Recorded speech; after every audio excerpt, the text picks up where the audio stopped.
रोहित को लग रहा था कि उसने अपनी जिंदगी की सबसे खूबसूरत लड़की पाली है, लेकिन उसे ये नहीं पता था कि उसने जिसको अपना जीवन साथी बनाया है वो इंसान नहीं, एक प्यासा साया थी।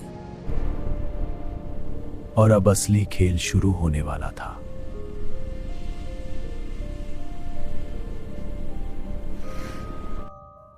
शादी को अभी सिर्फ 3 दिन हुए थे।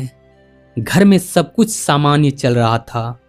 वो लड़की अब रोहित की पत्नी बन चुकी थी। दिन में वो बिल्कुल सामान्य लगती, हंसती, बात करती, खाना बनाती, लेकिन रात होते ही कुछ बदल जाता। उस रात रोहित गहरी नींद में था। तभी दरवाजे पर किसी के खटखटाने की आवाज आई। रोहित ने आंखें खोली। कमरे में अंधेरा था और उसके पास बिस्तर खाली था। रोहित धीरे धीरे उठा और दरवाजे की तरफ बढ़ा। जैसे ही उसने दरवाजा खोला, बाहर कोई नहीं था, लेकिन फर्श पर गीले पैरों के निशान थे जो धीरे धीरे घर के अंदर की तरफ जा रहे थे। रोहित का गला सूख गया। वो उन निशानों का पीछा करने लगा और वो निशान जाकर रुके किचन के सामने। किचन का दरवाजा आधा खुला था। अंदर से हल्की रोशनी आ रही थी और कुछ चबाने की आवाज आ रही थी। रोहित ने धीरे धीरे से अंदर झांका और जो उसने देखा उसकी रूह कांप गई।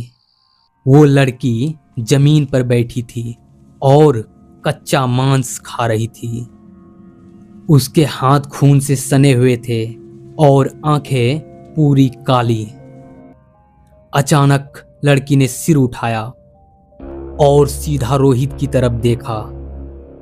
कुछ सेकंड के लिए दोनों की आंखें मिली, फिर उसका चेहरा वापस सामान्य हो गया। तुम यहाँ क्या कर रहे हो?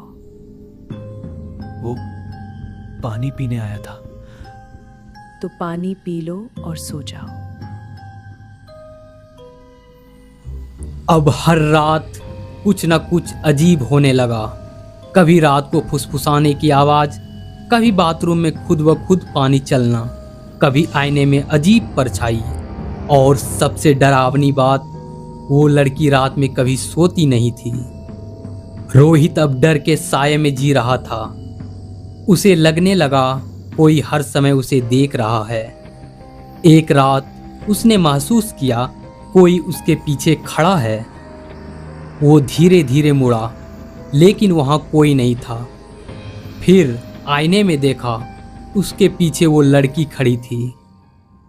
अगले दिन घर में काम चल रहा था। मजदूर दीवार तोड़ रहे थे।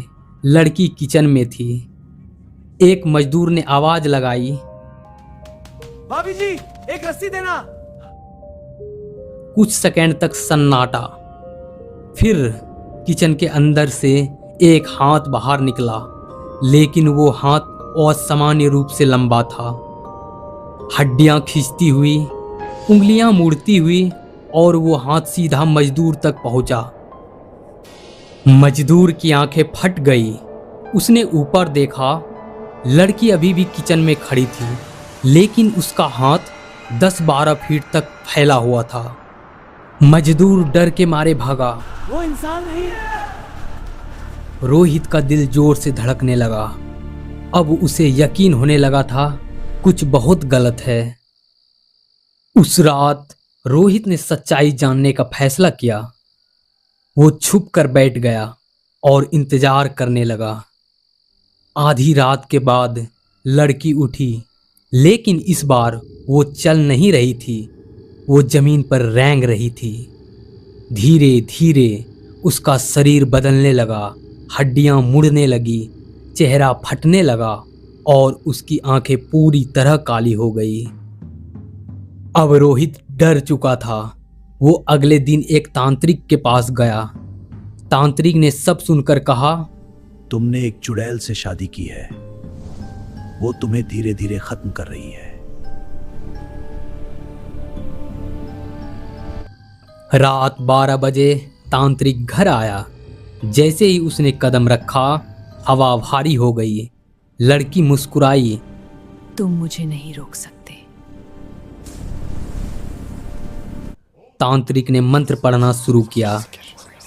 अचानक लड़की हवा में उठ गई। उसकी गर्दन घूम गई। दीवारों पर खून के निशान उभरने लगे।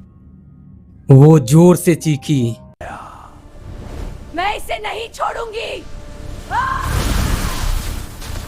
तांत्रिक ने एक बोतल निकाली, मंत्र पढ़ा, ओम क्लीम बंधन स्वाहा। धीरे धीरे लड़की का शरीर धुएं में बदल गया और बोतल में कैद हो गया। तांत्रिक बोतल लेकर चला गया। सब कुछ शांत हो गया।